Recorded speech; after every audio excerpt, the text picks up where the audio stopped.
Bismillahirrahmanirrahim. Assalamu alaikum dear students. This is yet another session on the novel Great Expectations, and in this session we would start part 3 of the novel. Before I move forward with what we are going to do in today's session, I would like to share a quick review of the previous session.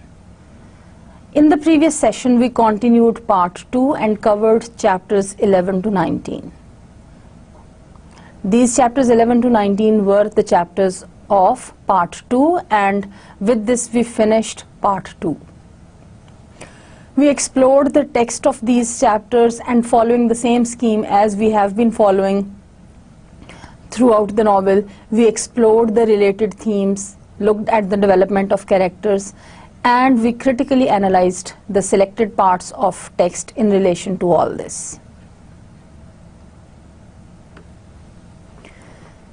As far as today's session is concerned, well, we would start part 3. We will cover chapters 1 to 10 of part 3. And we are again going to follow the same scheme of analysis. Here is chapter 1 of part 3. Next morning, Pip gets up and eats breakfast with the convict.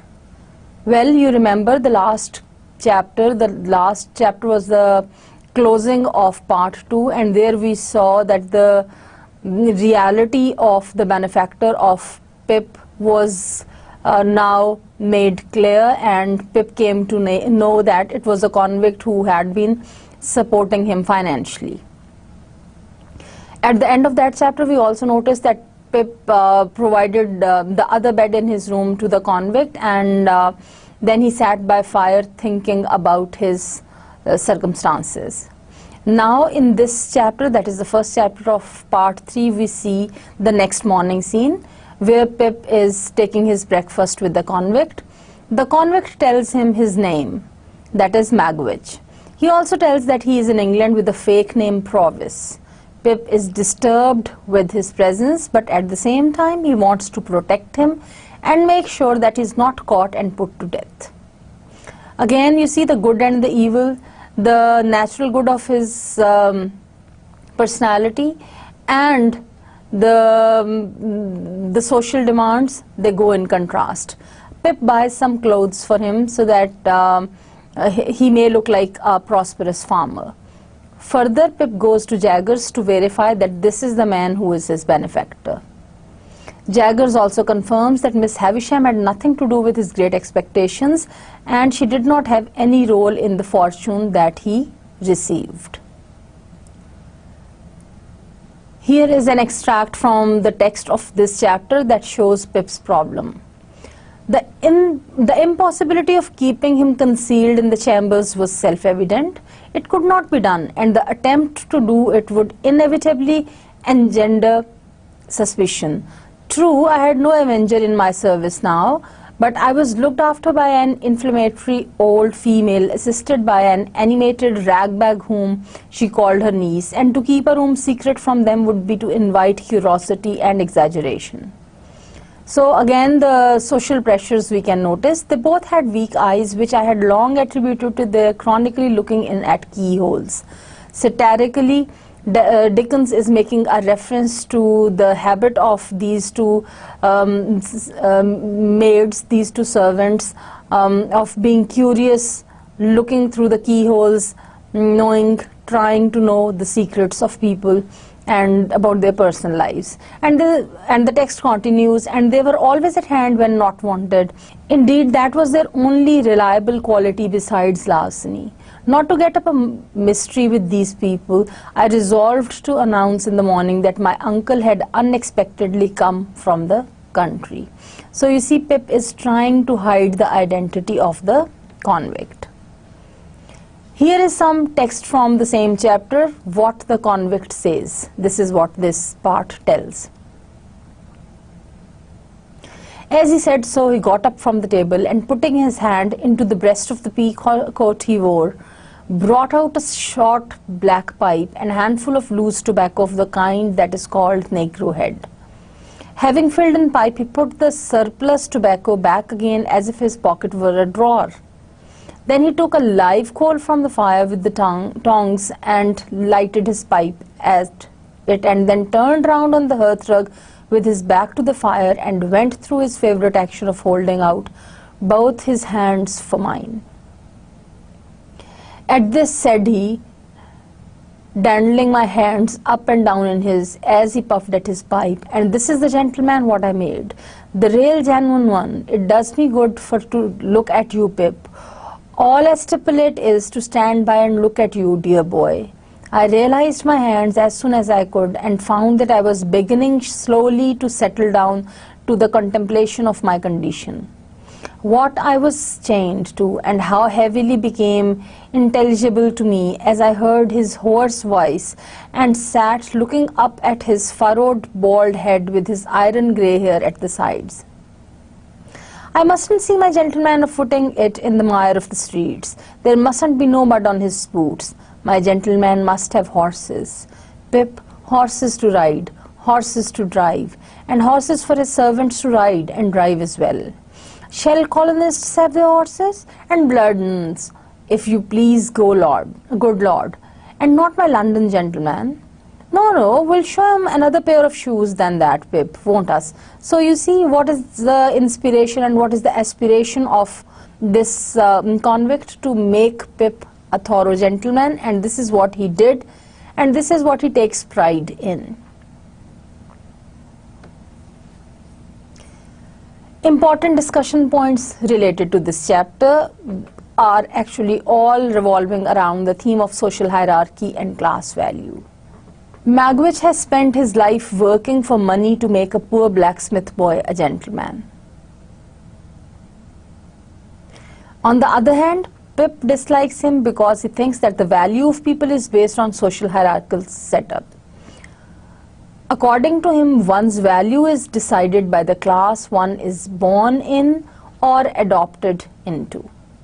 He thinks of Magwitch as very low, and therefore he thinks of him as very low because of his association with him. So what we need to understand is, be it Magwitch or Pip, both of them, they are thinking in terms of social hierarchy and class values. Why Magwitch does all this for Pip? In him he is living his dreams. He himself could not belong to the upper class. He himself could not be a noble man. He could not himself be a gentleman. And all these dreams he lives in making Pip a noble man, a gentleman. Because to him, belonging to the upper class, having horses and having shoes without dirt, this is a symbol of being noble. This is a symbol of being a gentleman. In the same way, when we look at Pip, we find that for Pip it is very difficult to accept Magwitch as his benefactor, because again it is Magwitch's background, his social status, his low social class that does not allow Pip to accept any association with Magwitch. This leads us to chapter 2 of part 3. Herbert meets Magwitch. Pip brings Magwitch to a nearby inn, then returns to discuss with Herbert about how to solve this problem. Pip is of the view that he cannot take any more of Magwitch's money for a couple of reasons. The first reason that he gives is, actually he thinks that Magwitch is a criminal, so he does not consider his money right.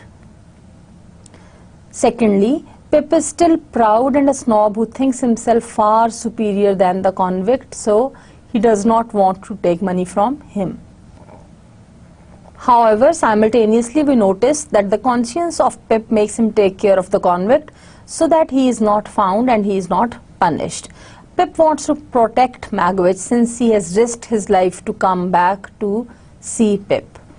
He and Herbert decide that Pip will try and convince Magwitch to leave England with him. After that, they will further plan what to do. Now Magwitch returns for breakfast the next morning, and Pip takes this opportunity to ask him about the other convict that Pip had seen him fighting with in the marshes on the Christmas day many years ago in his childhood. With reference to this chapter, I would like to highlight a few important concepts. The first thing that I would like to talk about is the concept of happiness. Dickens conveys his idea of happiness, that happiness is not dependent upon any circumstances. It is mainly the way you look at your circumstances that makes you either happy or unhappy. In other words, it is your perspective on things that brings you sorrow or happiness instead of the real circumstances. What we notice about Pip is that he is unhappy most of the times. Achha, by the way, this and is a typo, so forget this. There were only very few moments when young Pip was happy. Pip was unhappy even when he should have been happy. That is his time during his apprenticeship with Joe. But we found him unhappy. He somehow continued to be unhappy even when great expectations were announced for him. Now, a great mystery has been solved with reference to Pip's benefactor, and Pip is once again unhappy. We notice, however, that Pip is unhappy not so much because of his circumstances, but because of how he views these circumstances. If we compare his circumstances to those of Joe and Biddy, it is quite evident that they are living a much worse life than him. Even Magwitch, Wemmick, Jaggers, Herbert and many other around him have worse circumstances, but they do not seem to be as unhappy as Pip. So Pip still has a lot to learn. He has to learn that happiness emerges from inside. It has very little to do with the outer world circumstances. It even doesn't have anything to do with belonging to the upper class society or the romantic concepts of love or home can offer him any kind of happiness. This leads us to chapter 3, and chapter 3 of part 3 basically presents the life story of Magwitch. Magwitch tells them the story of his life. He did not know anything about his parentage or family. From a very young age, he was alone and got into trouble. Hunger and cold forced him to steal. So out of poverty, out of the need of the circumstances, when he couldn't have food, when he couldn't have clothes, he was forced to be involved into criminal activities that started with small trivial things being stolen just to satisfy his hunger and cold. Gradually, he was impressed with the fact that others referred to him as hard and criminal and predicted that he would spend his life in and out of jail. Actually, he spent his life like that, most of the times being in the jail, coming out for very short intervals. It was during one of his stays out of jail that he met a young, well-to-do gentleman whose name was Campbell. He was a very clever man with a devilish nature. Now you see, we can notice how the strands are being pulled together, how the mysteries are being resolved. So mainly throughout part 3 of the novel, actually the mysteries are resolved, the truth is revealed, the different lines of story are being brought together. All the difficult questions that the reader faced, all the questions that Pip had in his mind are being answered now gradually and systematically. Compeyson was a criminal involved in everything illegal. He was into swindling, forgery and other white-collar crimes. When Magwitch met him, Compeyson was working with a half-crazed man called Arthur, who saw visions of a woman dressed all in white with a broken heart who came to haunt him. On one of those haunts, Arthur himself died. Compeyson then asked Magwitch to do his dirty work. Result was that soon Magwitch got into trouble with the law. However, since Compeyson was a gentleman, he was given lesser punishment than Magwitch, who was considered to be a career criminal. At this time point, Herbert passes a note to Pip that says, young Havisham's name was Arthur. So, this is the brother of Miss Havisham. Compeyson is the man who professed to be Miss Havisham's lover. So, the people involved in the destruction of the whole life of Miss Havisham, their identity is also revealed now. So this is chapter 42 in total, and the as I have shown here on the previous slide, chapter 3 of part 3, and this is the opening text of this part 3, chapter 3, and overall chapter 42 that tells us something. Let's see what it is. This is the story of Magwitch that he is narrating. Dear boy and Pip's comrade, I am not going for to tell you my life like a song or a storybook, but to give it you short and handy. I'll put it at once into a mouthful of English. In jail and out of jail, in jail and out of jail, in jail and out of jail. There you got it. That's my life pretty much, down to such times as I got shipped off. This Arthur is after. After Pip stood my friend. I've been done everything to pretty well except hanged. I've been locked up as much as a silver tea kettle. I've been carted here and carted there and put out of this town and put out of that town and stuck in the stocks and whipped and worried and drove. I have no more notion where I was born than you have, if so much. I've first become aware of myself down in Essex, thieving turnips for my living. Someone, had run away from me, a man, a tinker, and he took the fire with him and left me very cold. I knowed my name to be Magwitch, christened Abel. This is christened. How did I know it? Much as I knowed the birds. Names in the hedges to be chaffing sparrows, that is sparrow, thrush. So like he knows the names of the birds the same way he knows his name, that is it. No more clues of his own identity. I might have thought it was all lies together only as the birds' names come out true. I supposed mine did.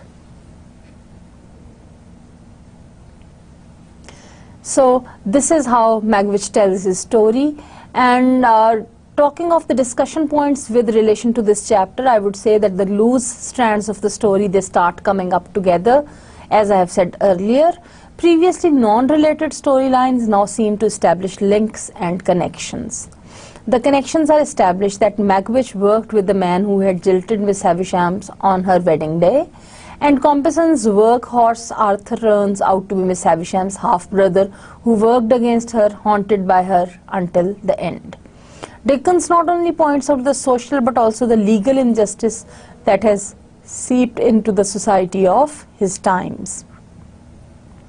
Compison getting a lighter punishment as compared to Magwitch shows the legal injustice, where you see Compison belonging to the upper class, comparatively better class, could save himself from severe punishment, whereas Magwitch couldn't do that, irrespective of the fact how much he was to be blamed for or how much he was responsible for the actual participation in the crime as compared to Compison. This takes us to chapter 4 of part 3. In this chapter, Pip comes to know that Estella is at Satis' house and he wants to meet her. In fact, he wants to go back to visit both she and Miss Havisham. So he returns to his hometown and at the town inn meets Drummle. Pip realizes that Drummle is courting Estella. Both of them behave rudely towards each other, that is Pip and Drummle, as they meet at the inn, they behave towards each other in a very, very rude manner.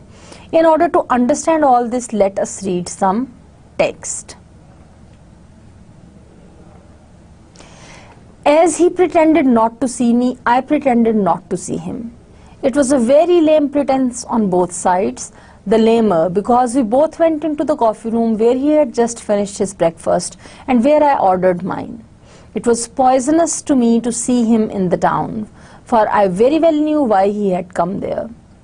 Pretending to read a smeary newspaper long out of date which had nothing half so legible in its local news as the foreign matter of coffee, pickles, fish sauces, gravy, melted butter and wine with which it was sprinkled all over as if it had taken the measles in a highly irregular form, I sat at my table while he stood before the fire. Look at the use of the imagery, look at the choice of the words, the bitter satire combined with humor, how all this the feelings of Pip, they are presented. By degrees it became an enormous injury to me that he stood before the fire, and I got up determined to have my share of it. I had to put my hand behind his legs for the poker when I went up to the fireplace to stir the fire, but still pretended not to know him. "Is this a cut?" said Mr. Drummle. "Oh," said I, poker in hand. "It's you, is it?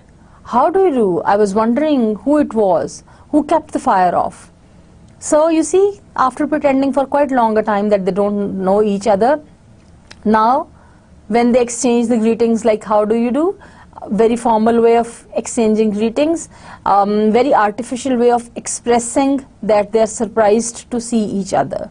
And one more thing that I would like to point out with reference to this particular text is when Pip the narrator says, "By degrees it became an enormous injury to me that he stood before the fire, and I got up determined to have my share of it." Here fire becomes a symbol. It is not only the case that Drummle is taking all the share of the fire and Pip is not getting anything.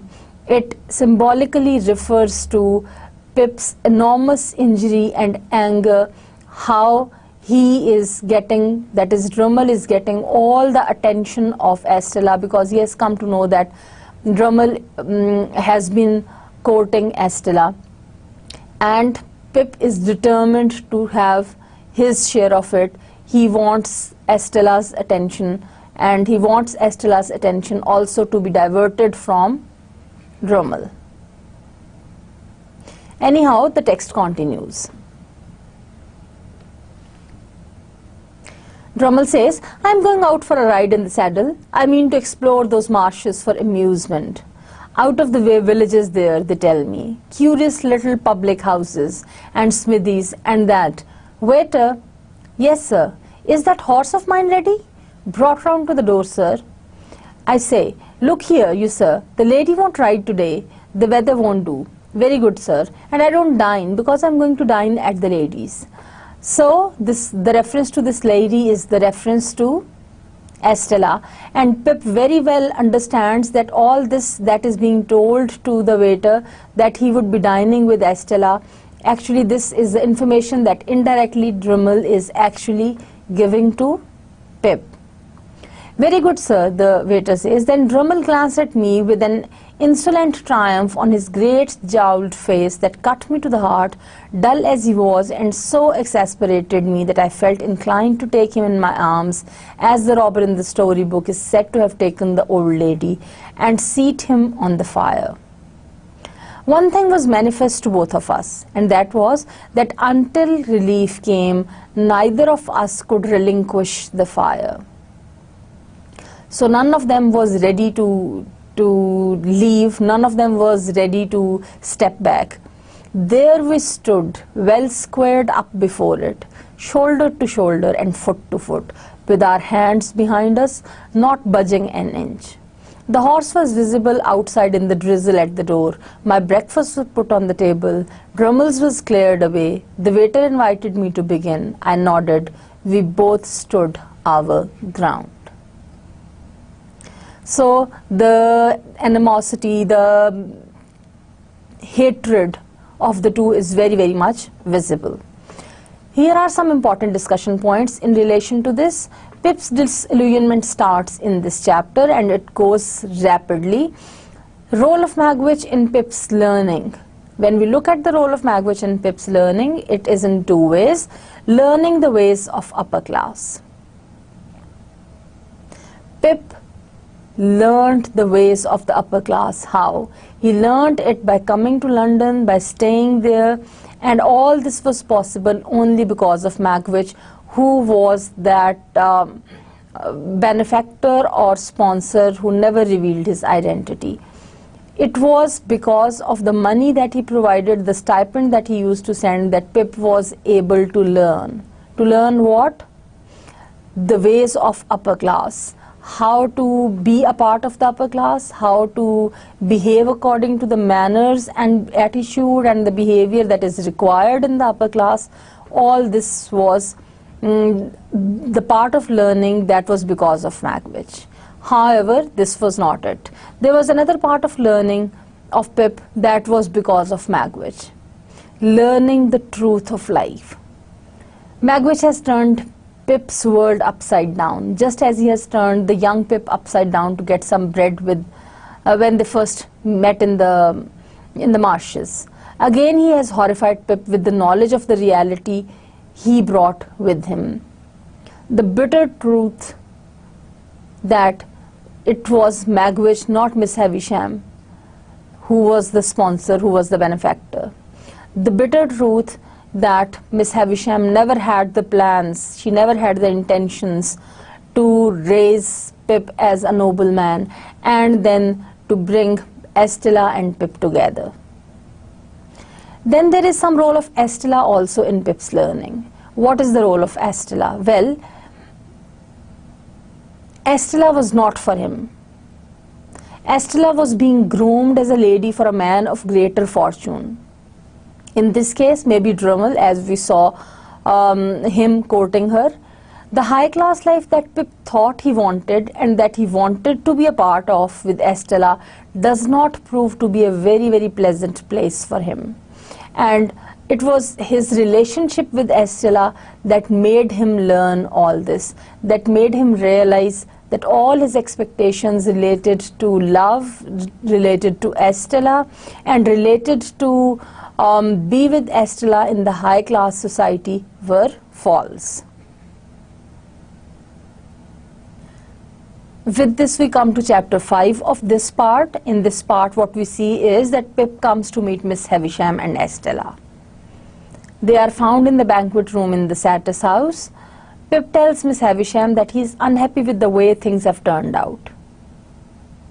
He blames her, that is Miss Havisham, for leading him to think that she was his benefactor and the manner in which she hinted that he and Estella were destined to be together.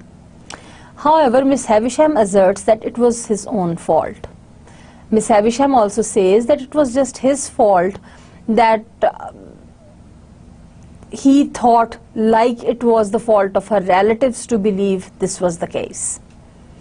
So in this case, Miss Havisham doesn't find any difference in him, that is Pip, and her own relatives. All of them misunderstood.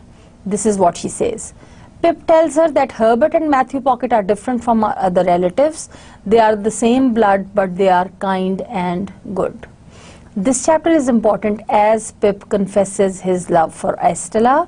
It becomes even more important because Estella tells him straight that she is incapable of love. She cannot love him for the simple reason that she does not know how to be kind and how to love people. She says that she had warned him of as much before, and further informs that she will soon be married to Drummle.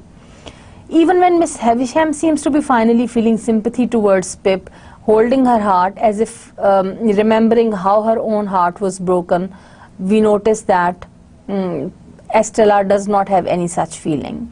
So Pip now decides to go back to London.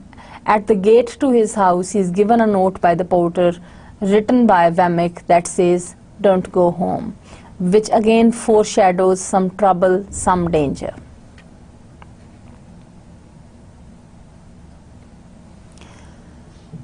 For a better understanding of the relationship of Estella, Pip and Miss Havisham, let us see the opening text of this chapter.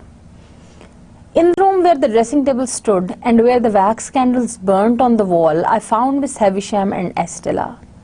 Miss Havisham seated on a settee near the fire and Estella on a cushion at her feet. Estella was knitting and Miss Havisham was looking on.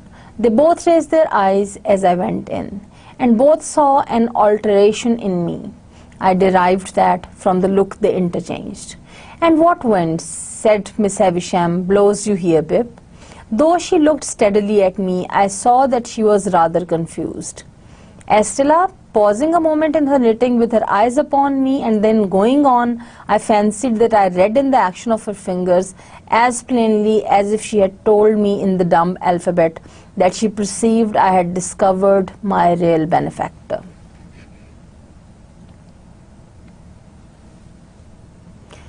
This is some more text where Miss Havisham and Pip, they talk to each other. When you first caused me to be brought here, Miss Havisham, when I belonged to the village over yonder, that I wish I had never left. I suppose I did really come here as any other chance boy might have come, as a kind of servant, to gratify a want or a whim, and to be paid for it. Eh, Pip, replied Miss Havisham, steadily nodding her head. You did. And that, Mr. Jaggers? Mr. Jaggers, said Havisham, taking me up in a firm tone, had nothing to do with it and knew nothing of it. He being my lawyer and his being the lawyer of your patron is a coincidence. He holds the same relation towards numbers of people, and it might easily arise. Be that as it may, it did arise and was not brought about by anyone. And one might have seen in her haggard face that there was no suppression or evasion so far. But when I fell into the mistake I have so long remained in, at least you led me on, said I.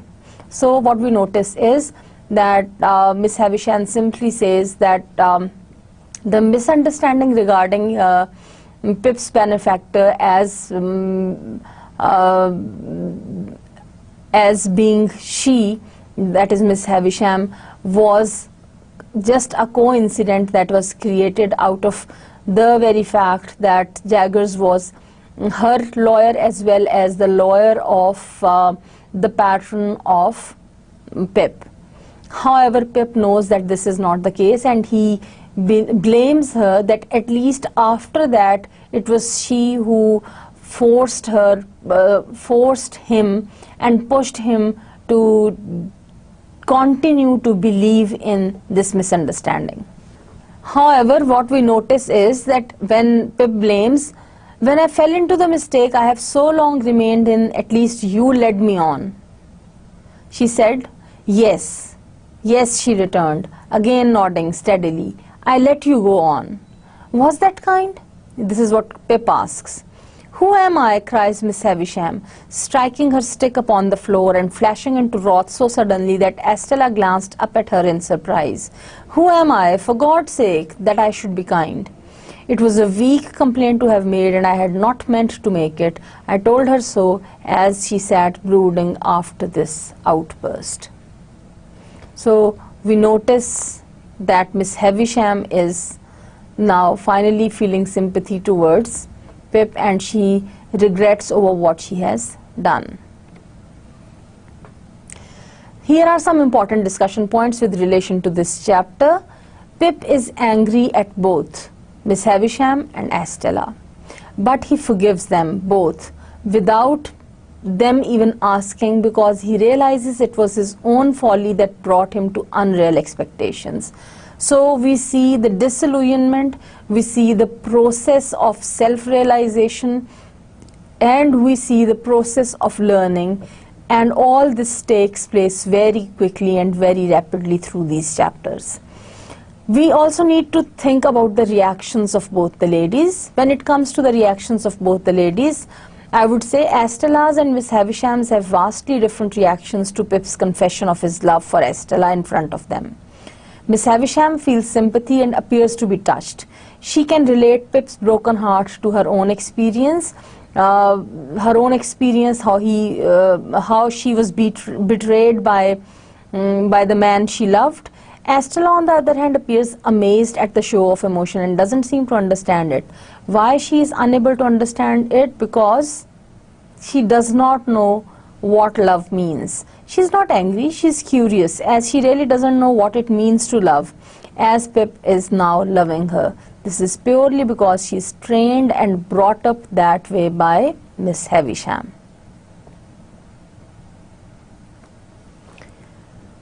Dear students, this leads us to chapter 6 of part 3, that, as a reminder, I would say is chapter 45 in total. Pip gets a room at a nearby inn and in the morning visits Wemmick at his castle. Remember, Wemmick had sent him a message not to go home. Wemmick tells Pip that some important things, for example, that he has learned from the prisoners at Newgate. He warns Pip that he is being watched, he says, and maybe in some danger. He also informs that Compeyson has made his presence known in London. Wemmick has already warned Herbert as well, who as a result of the warning brought Magwitch to his fiancée Clara's house in a neighbourhood where Pip does not go often. There is another reason of shifting Magwitch there. The house is right next to a dock on the Thames, making the possibilities of the escape by river more easy when the time comes. Pip spends the day with Wemmick's deaf old relative, the aged, and leaves as it starts to grow dark. Some quick discussion points with relation to this chapter. We notice that Pip cares about Magwitch.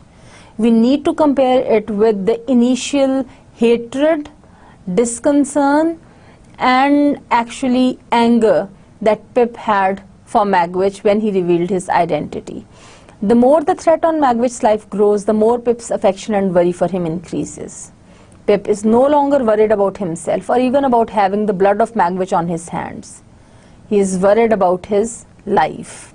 Pip is learning in the true sense. He is learning the value of relationships. He is learning the value of sacrifice, and he is learning the truths of life.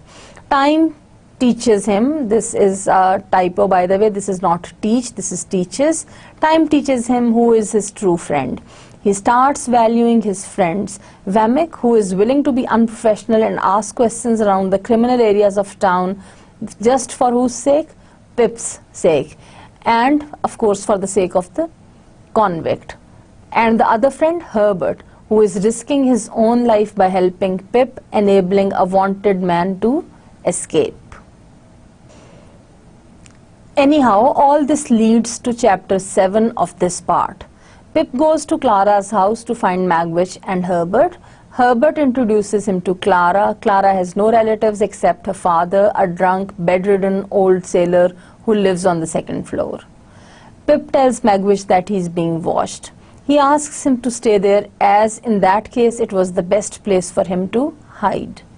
It is decided that for safety reasons, Pip and Magwitch would only have contact through Herbert, and Pip would not directly see Magwitch. Pip's image of Magwitch has started changing now. He is a little sad to leave him. The rough old convict appears to have softened a bit. The image of this rough man, this illiterate man, is now changing in the eyes of Pip. Why? For the simple reason Pip is learning in the true sense of the word. Discussion points in relation to this chapter are actually about Pip's growth, his learning. Now we notice that Pip actually misses Magwitch. He wants to spend time with him. He wants to be closer to him. We need to compare it with the first chapter and first encounter. The connection between the two is re-established. As a child, the association that was hinted upon between the two, now we can see it re-establishing. We are reminded of a parallel moment in the first chapter when young Pip looked back on the marshes he was running from and saw Magwitch walking into the cold night. That singular figure on the horizon struck a sympathetic chord in young Pip and made the two of them unified in unprivileged position. This takes us to chapter 8. And we see that now things are being resolved quickly and the pace of the novel has increased. One night Pip goes to dinner. He is alone. After dinner he goes to the theatre where he sees Mr. Wopsle in one of his productions. Mr. Wopsle stares strangely at Pip throughout the play, getting quite out of character. Afterwards Mr. Wopsle asks Pip who it was that he came with, and Pip tells in response that he came alone. Mr. Wopsle informs Pip that there was a man sitting behind Pip during the performance, and he also tells that he recognized him as the second convict that he, Pip and Joe had hunted with the soldiers when Pip was living with Joe in the marshes as a child. Now who is this man? We come to know this man is Compeyson. So further strands of the story are being brought together. When we critically look at this chapter, there are a few things to understand. As I said, strands are being brought together, storylines that were not connected are being connected, and things are coming together quickly in the next few chapters. Again, theme of meal is used. It is after having dinner that he goes to watch the theatre, and this time this meal leads to the revelation about Compeyson. Mysteries that have been unknown since the beginning of the novel are being revealed now. Dickens' art of creating suspense, I would say, is marvelous. He knows how to hold the attention of his reader, how to grab the attention of his reader. And we can relate this writing style to the weekly publication of the episodes. As I told you at the very outset of our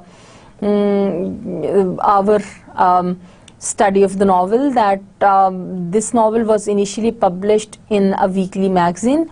So in order to keep the readers involved, to keep them waiting for the next episode to come, and to make them buy the next copy out of their keenness to know what happened next, to fulfill all these needs, Dickens had to create suspense, and I would say that he was very, very much successful in creating this suspense. His writing style is marvelous in terms of keeping the reader involved.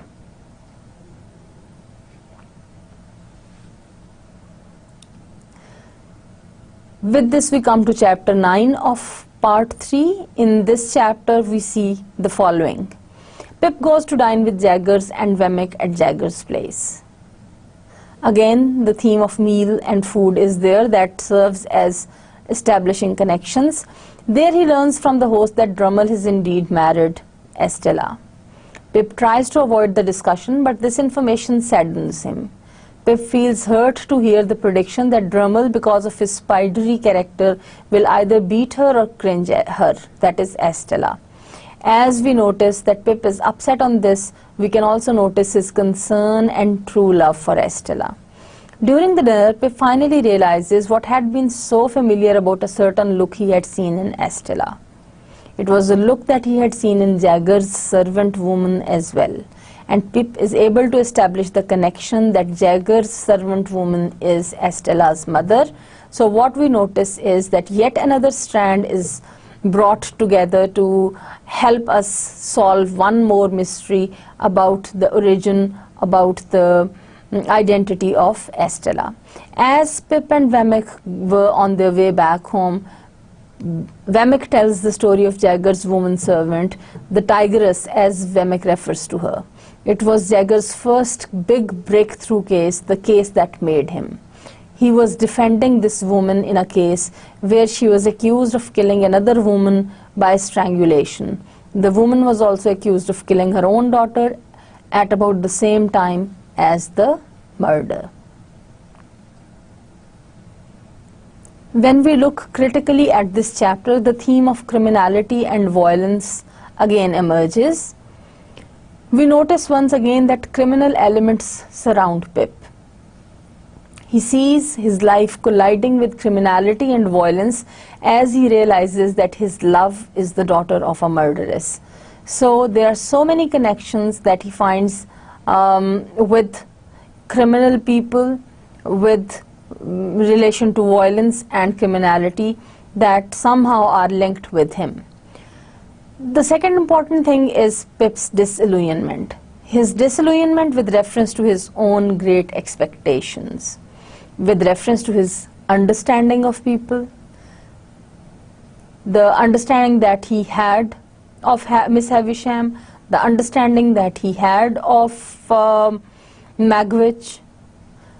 Also, Pip's disillusionment with reference to friends and enemies. He realizes who is true friend, who really helps, and who is the enemy. He realizes the role of Wemmick.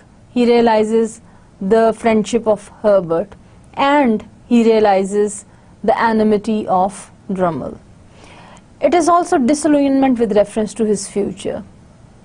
He starts seeing what kind of future would be a good future for him. He starts seeing that the social life of the upper class he is a part of now is not the right life that he wants to have. All this disillusionment leads towards helping him correct what he has done wrong.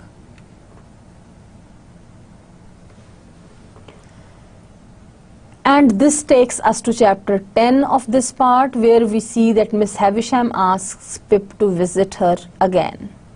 As he reaches there, so this is not these, it is there, that is a typo. He finds her again sitting by the fire in the same room, but this time she looks very lonely. In fact, as she begins to speak, Pip sees that a big change has come over the old and the cold woman. She seems almost afraid of Pip. Pip tells her how he was giving some of his money to help Herbert with his future, but now he has to stop this since he himself is no longer taking any money from his benefactor.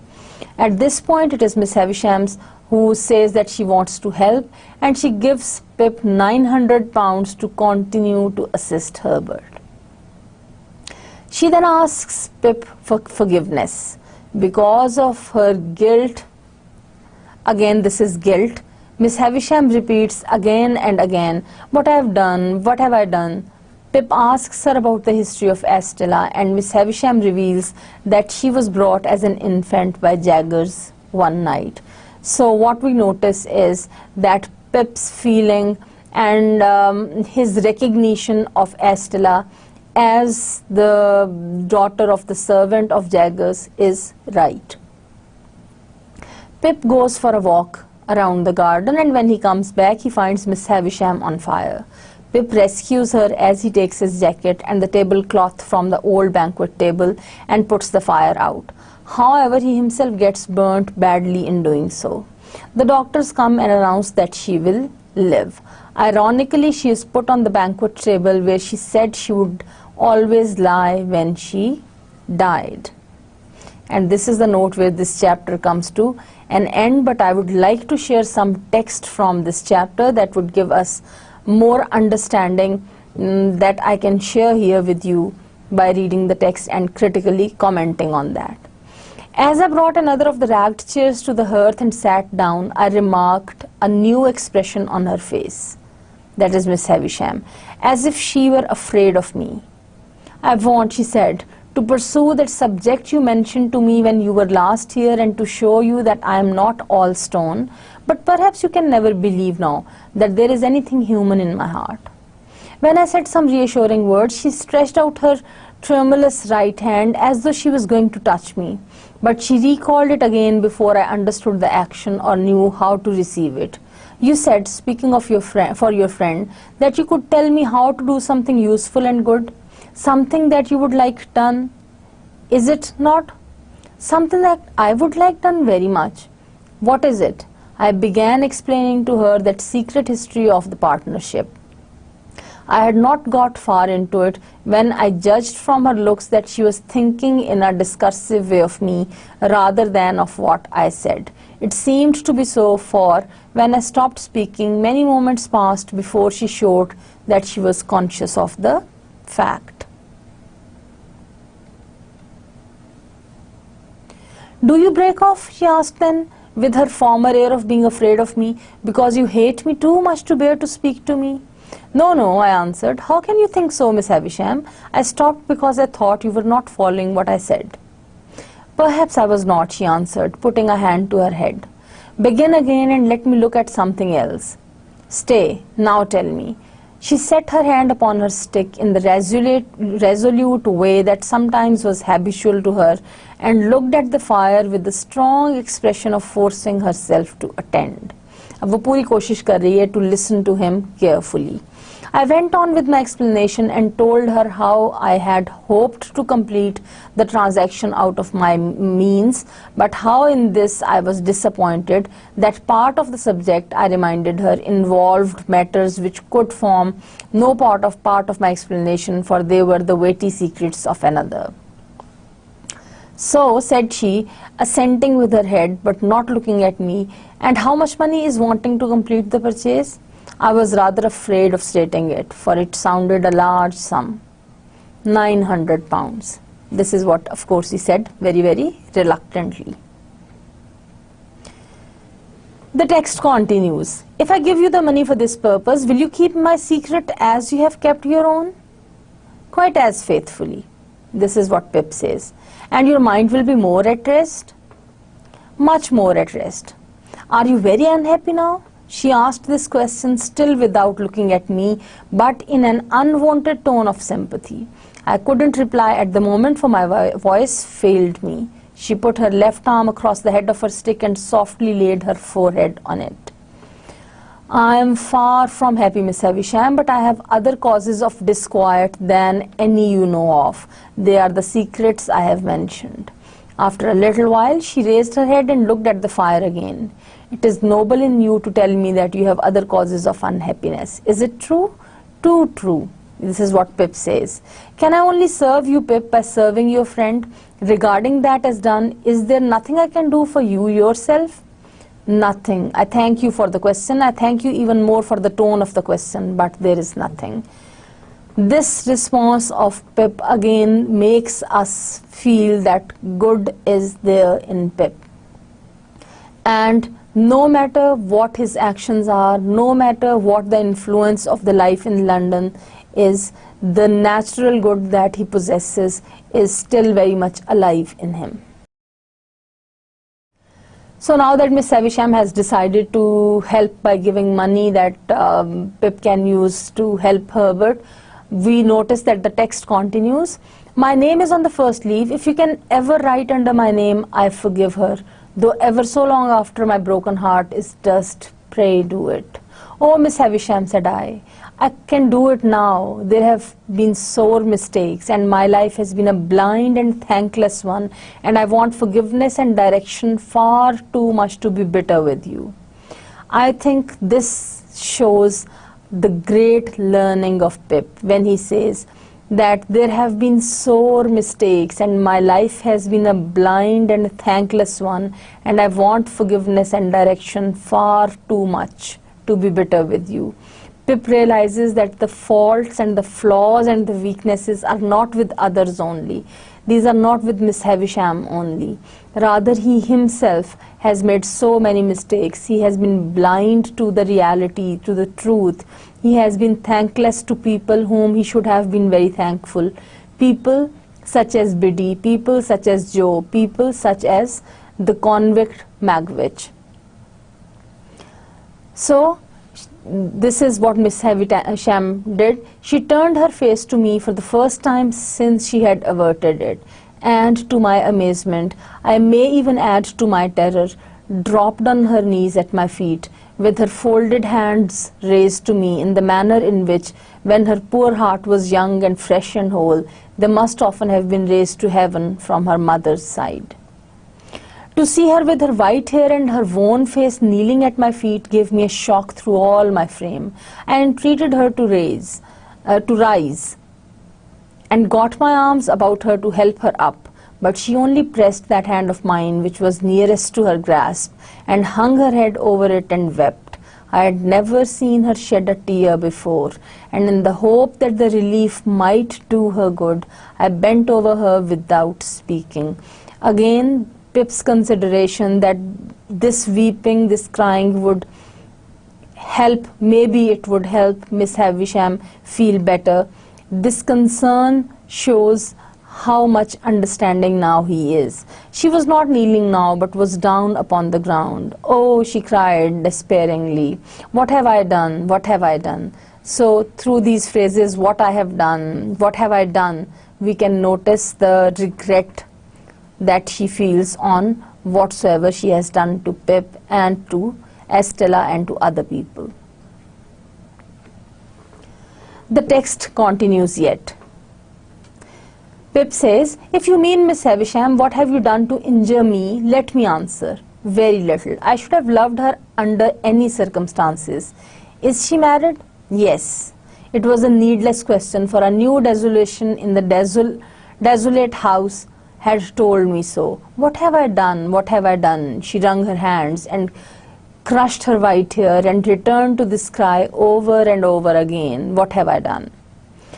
I knew not how to answer or how to comfort her, that she had done a grievous thing in taking an impressionable child to mold into the form that her wild resentment, spurned affection, and wounded pride found vengeance in. I knew full well. But that in shutting out the light of day, she had shut out infinitely more. That in seclusion she had secluded herself from 1,000 natural and healing influences, that her mind, brooding solitary, had grown diseased, as all minds do and must and will that reverse the appointed order of their Maker. I knew equally well. And could I look upon her without compassion, seeing her punishment in the ruin? She was in her profound unfitness for this earth on which she was placed, in the vanity of sorrow which she had become a master mania. Like the vanity of penitence, the vanity of remorse, the vanity of unworthiness, and other monstrous vanities that have been curses in this world.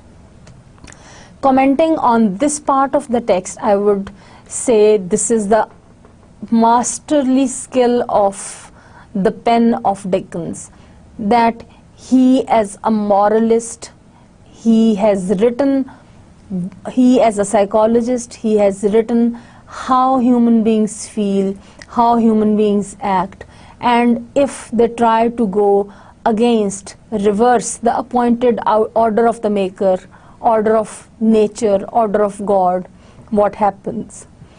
As a moralist, what he teaches through all this is that forgiveness is a big trait. Had Miss Havisham forgiven the man who had cheated her, had she done that, it would have been easier for her to get her wounds healed. Had she not shut the doors of light, had she not isolated herself completely, maybe she could have recovered from all that. But in doing so, she actually not only harmed Estella, she not only harmed people around her, but also she harmed herself the maximum. Anyhow, the text continues, until you spoke to her the other day, and until I saw in you a looking glass that showed me what I once felt myself, I didn't know what I had done. What have I done? What have I done? And so again, 20, 50 times over, what had she done? So she kept on repeating these phrases that show her regret over what she did. This brings us to some important themes that emerge through all this. Again, disillusionment and learning, and secondly, repentance and forgiveness. Pip accepts to learn. He also learns to forgive. So far he had learned a lot, but learning to forgive is what he learns, as we notice in this chapter. Repentance and forgiveness is a common theme among the relationships in the whole novel. By the way, as the readers of the novel, do you remember Mrs. Joe's last words?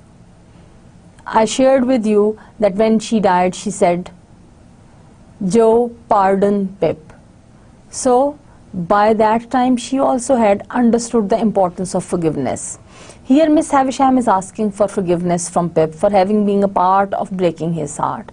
We also notice that Pip immediately forgives, though he believes that it is she who is a reason for what happens to him and Estella. She took away a lot from both of them. This is not from, this is from. So she took a lot away from them both, he and Estella.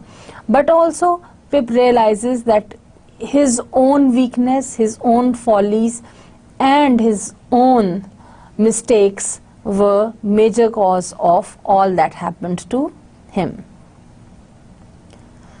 So with this we have come to the end, and these are the references as usual you can have a look at, and this is the summary of the session that I would quickly like to share before I close today's session. In this session we started part 3 of the novel Great Expectations. We covered chapters 1 to 10 of this part.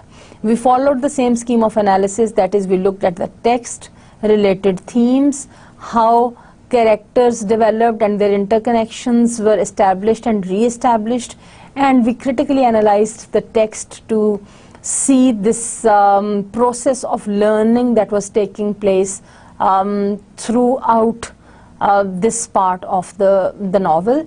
Here at this point we close. The rest of the part of this novel and this particular part, that is part 3, would be covered inshallah ta'ala in the next session. Till then, it is a goodbye. Thank you very much.